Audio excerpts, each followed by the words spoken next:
¿Qué tal? ¿Cómo están? Bienvenidos a una nueva edición de Mensaje Directo.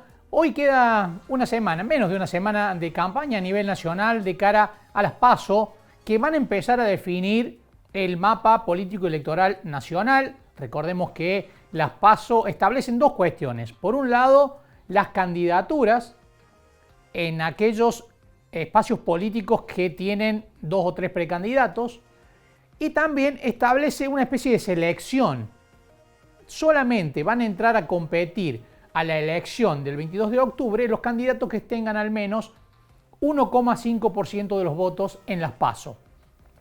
Lo que se está definiendo, por un lado, es los candidatos de Juntos por el Cambio, quién va a ser el candidato a presidente de Juntos por el Cambio, y el apoyo que puede llegar a tener el gobierno nacional. En este sentido, todas las miradas están puestas en Sergio Massa, que si bien compite contra Juan Grabois en la interna, bueno, todo indica que la diferencia va a ser muy abultada en favor de Sergio Massa. Ayer el ministro de Economía y candidato presidencial de Unión por la Patria estuvo aquí en Río Cuarto. Recorrió primero Bio 4, después se trasladó al centro empresario, allí se reunió con representantes de la Cámara del Maní y también con representantes de otros sectores empresarios, en un ejercicio que fue interesante porque lo puso a Sergio Massa en medio de una crisis económica muy importante, cara a cara con los empresarios, con quienes están sufriendo, por ejemplo, el cepo a las importaciones, las complicaciones para exportar, el poco acceso a los dólares, y allí el ministro dio explicaciones, dio perspectivas, señaló cuándo pueden solucionarse algunos problemas que está teniendo el país en un ida y vuelta con los empresarios. Esa fue la actividad de Massa el día anterior y ayer mismo estuvo en Córdoba capital, recorrió empresas, habló con los medios, en un doble rol difícil de compatibilizar, ¿no? Manejar una economía complicada como la Argentina, con una alta inflación, con problemas con el dólar, y a la vez ser el candidato presidencial que tiene que generar expectativas hacia adelante.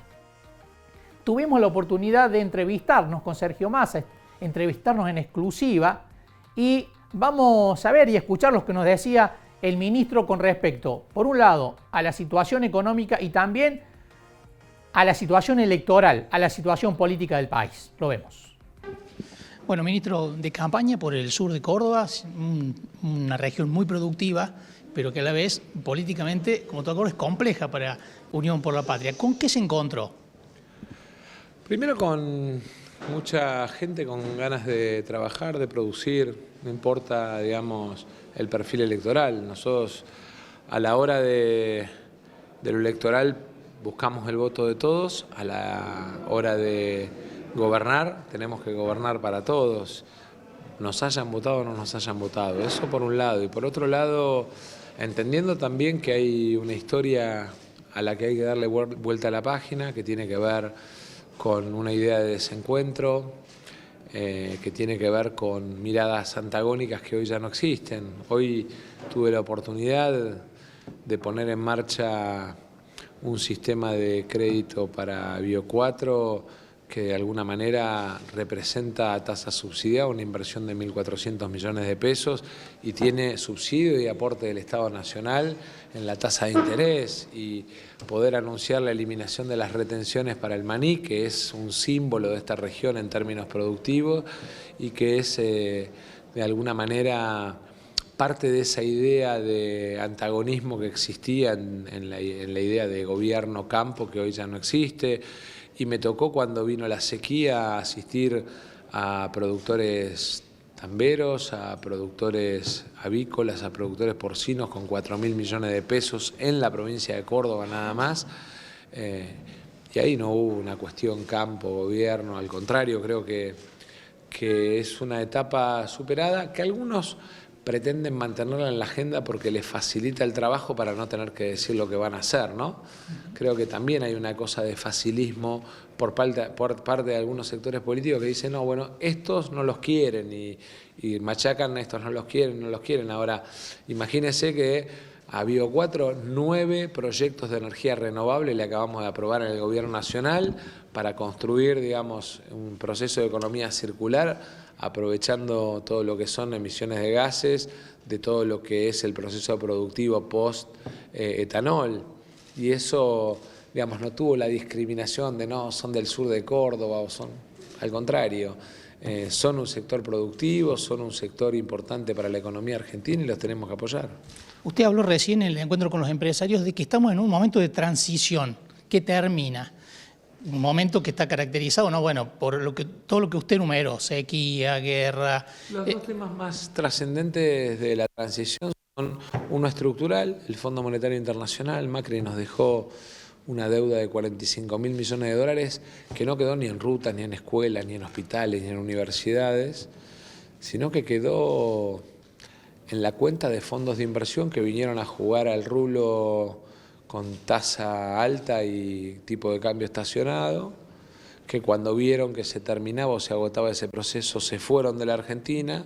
Cuando el gobierno de Macri se da cuenta que no tenía los dólares para pagarle, pide el crédito en el fondo, deja un clavo de 45.000 millones de dólares a los argentinos, que nos condiciona porque es como estar en convocatoria y tener al síndico mirándote los números todos los días, entendiendo que el síndico lo que quiere es cobrar, no que a vos te vaya bien, mejor o peor, sino que lo que a él le importa es cobrar. Y el fondo es eso, en definitiva es un banco que lo que pretende es cobrarle a la Argentina lo que le prestó durante el gobierno de Macri. Y después una segunda más coyuntural, que este año nos golpeó mucho, que el gobierno no la supo explicar bien en términos de impacto macroeconómico. Inclusive yo, digamos, en todo momento por ahí, digamos, me enfoqué más en asistir a los tamberos, a los productores porcinos, a los productores aviares, que además los agarró la gripe aviar y había que asistirlo con alimento, y a la ganadería y a la declaración de emergencia. Y entonces puse el foco más en esas cosas que en explicarle a la sociedad que estábamos perdiendo el 25% de las exportaciones argentinas en 45 días por la sequía. Es como que usted salga a jugar un partido y le digan que en lugar de arrancar con 11, arranca con 8, desde el minuto cero. Así arrancó el año para la Argentina, producto del impacto de la sequía. Perdimos 5.000 millones de dólares de recaudación del Estado, perdimos 21.000 millones de dólares de ingresos a nuestro Banco Central.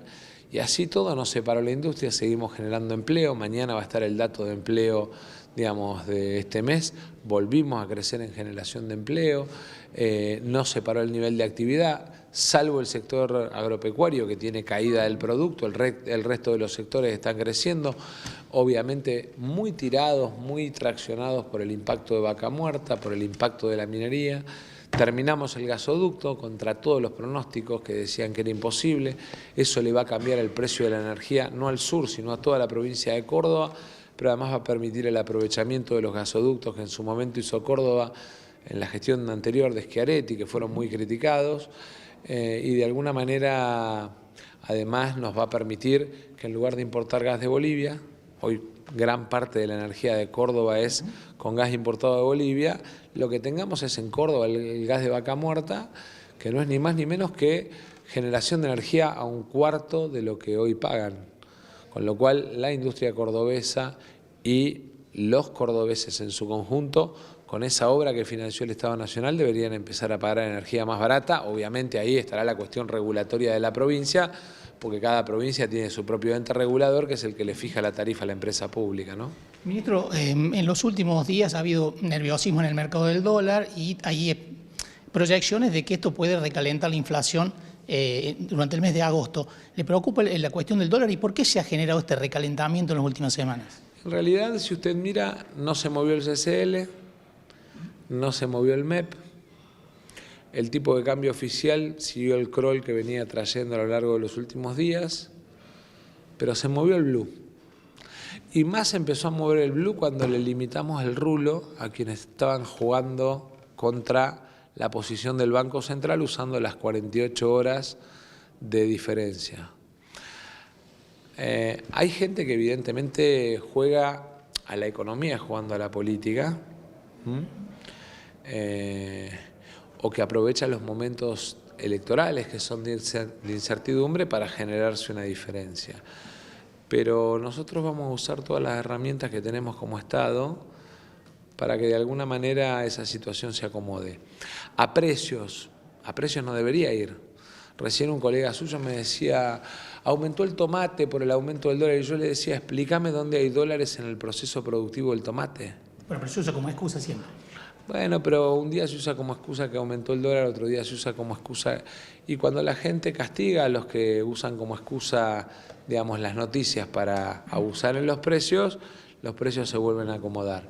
El mes de julio, en términos inflacionarios, dio muy parecido, o está dando muy parecido, de acuerdo al área de programación económica, al mes de junio. Y en el mes de agosto vamos claramente a tener que hacer una tarea, producto de este proceso en el que algunos pícaros que tienen interés político electoral y que pretenden generar inestabilidad para que influyan en el proceso electoral, digamos, no terminan impactando en la vida cotidiana de la gente. Tiene un componente político. No tenga dudas. Le vuelvo a repetir, no se movió el CCL, no se movió el MEP. El dólar oficial siguió el crawl, digamos, y los otros dos siguieron el mismo ritmo. Explíqueme por qué este tuvo ese movimiento. Si en realidad, digamos, fíjese qué curioso, está más caro el dólar blue que el dólar MEP, cuando en realidad el dólar MEP le permite a usted acceder a dólares, billete más barato y desde el sistema bancario, contra 12 o 14 cuevas que operan en las 60 manzanas de la City y que tienen 3 o 4 dueños, ¿no? Algunos militares retirados, algún exfuncionario del Banco Central importante. Pero bueno, yo creo que todo eso en los próximos días también se va a ver como parte del proceso de esclarecimiento que tienen que vivir los argentinos. Ministro, el nuevo gobernador electo Martín Yarlora planteó críticas a una cuestión de centralismo. Más allá de la frase los pituquitos de Recoleta que rebotó en todos lados, el planteo de fondo es la cuestión centralista y la distribución de los recursos y de los subsidios. ¿Cómo ve ese planteo? ¿Tiene aspectos de realidad? ¿Hay que revisarlo? Soy bonaerense y nuestra provincia tiene en su gran mayoría los mismos problemas que tiene la provincia de Córdoba, porque en realidad el principal beneficiario de los subsidios a la tarifa de luz es la capital federal, el principal beneficiario de los subsidios de la tarifa de agua y cloacas es la capital federal, porque en la provincia la inversión que hace AISA es por infraestructura, porque hoy no tienen servicio de agua y cloacas. El principal beneficiario en la tarifa del transporte es la ciudad de Buenos Aires, que es el que mayor cantidad de usuarios tiene. Entonces, se da la dicotomía de que los gobernadores firmaron el consenso fiscal, renunciaron al subsidio al transporte y liberaron la tarifa, salvo Vidal y Larreta, que en ese entonces eran el gobernador de la gobernadora de Buenos Aires y el jefe de gobierno de la ciudad, que siguieron reteniendo el subsidio, además de recibir más coparticipación. Yo entiendo que Martín, cuando se refiere a los pituquitos de Recoleta centralistas, se refiere a esa decisión en la que Macri le duplica la coparticipación a Larreta, le mantiene el subsidio a todos los servicios públicos a Larreta y a Vidal y condena a las provincias, a partir del consenso fiscal, a arreglársela como puedan.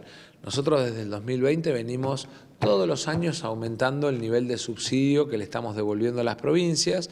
Ahora vamos a poner en marcha en Córdoba la SUBE, primero en la ciudad, después acá en Río Cuarto, con el objetivo de que tengamos la capacidad de igualar a los cordobeses con el área metropolitana de Buenos Aires, como ya hicimos con Rosario, porque en Rosario ya pusimos en marcha la SUBE. Ese es uno de los desafíos. El otro de los desafíos es mirar cuánto, digamos, hay de subsidio en la generación de energía, porque que Córdoba baje a un 25% el valor del monómico de generación, porque dejamos de importar gas de Bolivia, porque el Estado Nacional con sus recursos construyó el gasoducto y le trae el gas de Vaca Muerta, también es una forma de subsidio indirecto, pero es un subsidio positivo. Que haya 928 empresas a las que le dimos en el último mes subsidio de tasa para poder acceder a bienes de capital con el programa de crédito argentino, es un subsidio también, pero es un subsidio positivo porque genera trabajo para Córdoba. que haya casi 90.000 cordobeses que cobran la beca del Progresar, que son chicos universitarios que cobran la beca para tener un apoyo para ir a la universidad, también es un subsidio. Pero es un subsidio positivo, nosotros queremos mantenerlo. Es más, fíjese una cosa, ellos hablan, cuando hablan del recorte de subsidio, de recortar los medicamentos del PAMI para los jubilados, que es el 20% de la canasta del jubilado, de recortar el presupuesto de las universidades y arancelar las universidades, que es, digamos, el primer punto o el primer bastión que nos garantiza movilidad social ascendente a los argentinos. Hablan de eliminar las becas universitarias a través del sistema Progresar, dicen que es un gasto, cuando en realidad todos sabemos que ese 1.700.000 chicos que cobra la beca lo usa para los útiles, para la compu, para viajar, para ir a la facultad. Hablan de eliminar el subsidio a la tasa de interés de las empresas. Ahora, en el presupuesto nacional hay 4,5 puntos del PBI que son beneficios para empresas, desde alícuota quebrada para directores de bancos hasta mecanismos de subsidio para, digamos, empresas de medios de comunicación. Yo mandé el año pasado al Congreso separado esos 4,5 puntos y le dije a la oposición, dígame de esto qué recorto. ¿Sabe cuánto quisieron recortar? 0. Entonces, el problema es que, digamos, esta mirada de doble vara para los subsidios, que cuando el subsidio es para una empresa importante no dicen nada, y cuando el subsidio es para un pibe que va a la universidad dicen que es un mal gasto, me parece que es una mirada absolutamente excluyente de la sociedad argentina, y creo que en el fondo lo que se discute el 13 de agosto es eso. Ellos plantean un país con un nivel de concentración en términos del ingreso muy sesgado, muy asociado a esa mirada de que hay como dos sectores de la sociedad y además muy asociado a la patria financiera. Venimos la escuchaba el otro día a la candidata de ellos, que decía, vamos a ir al fondo a pedir más plata. Es como que el alcohólico diga que se va a curar del alcoholismo pidiendo más alcohol. Es como que a usted le venga un alcohólico y le diga, mire, yo sufro de alcoholismo porque tomo mucho vino. ¿Y cómo se va a curar? Pidiendo más vino. Bueno, es absolutamente... ¿Qué hay que hacer con el fondo? Con el fondo lo que hay que hacer es construir un proceso fuerte de exportaciones, acumular reservas, ir pagándole y sacarlo de la Argentina.